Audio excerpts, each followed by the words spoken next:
एक बार किसी देश का राजा अपनी प्रजा का हाल चाल पूछने के लिए गांवों में घूम रहा था। घूमते घूमते उसके कुर्ते का सोने के बटन की झालन टूट गई। उसने अपने मंत्री से पूछा कि इस गांव में कौन सा सुनार है जो मेरे कुर्ते में नया बटन बना सके। उस गांव में सिर्फ एक ही सुनार था जो हर तरह के गहने बनाता था। उसको राजा के सामने ले जाया गया। राजा ने कहा कि तुम मेरे कुर्ते का बटन बना सकते हो। सुनार ने कहा, यह कोई मुश्किल काम थोड़े ही है। उसने कुर्ते का दूसरा बटन देखकर नया बना दिया और राजा के कुर्ते में फिट कर दिया। राजा ने खुश होकर सुनार से पूछा कि कितने पैसे दूं।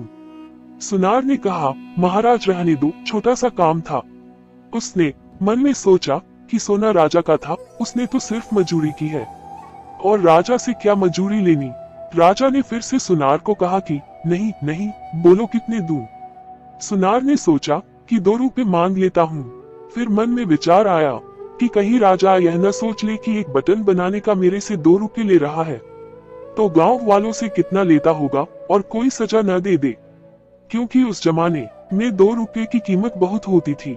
सुनार ने सोच विचार कर राजा से कहा कि महाराज, जो भी आपकी इच्छा हो दे दो।